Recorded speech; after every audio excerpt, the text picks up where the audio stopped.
اس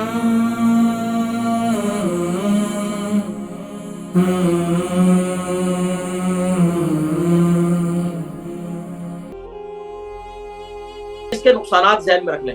وہ لوگ جن کے بلڈ پریشر لو رہتا ہے، وہ لوگ جن کا وزن آلریڈی کمزور یعنی کہ ان کا وزن کافی کم ہے، وہ استعمال نہیں کریں گے. اگر وہ کرتے بھی ہیں تو اس کا پھر طریقہ استعمال پھر میں بتاؤں گا اس کا.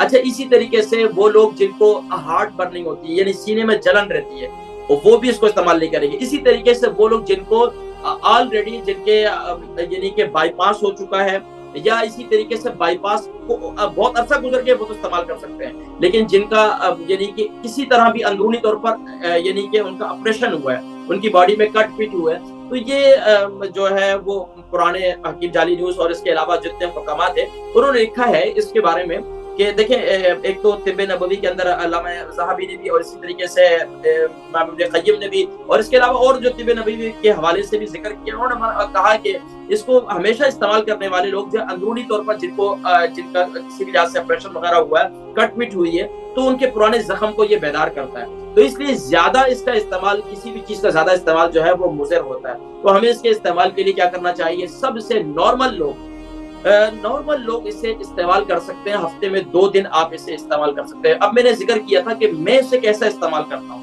میرا استعمال کرنے کے جب بھی میں محسوس کرتا ہوں کہ میرا ویٹ تھوڑا سا بڑھنا شروع ہو گیا، میری کوشش یہ ہوتی ہے میں اپنے ویٹ کو 73 75 سے انڈر رکھتا ہوں، اس سے اوپر نہیں جانے دیتا، کوشش کرتا ہوں. تو جیسے ہی وزن اوپر جاتا ہے تو پھر 2 دن یقین جانے میں اس کو استعمال کرتا ہوں کہ ایک ہفتے کے اندر جو ہے وہ رزلٹ سامنے آ جاتا ہے اور ویٹ فوراً جو ہے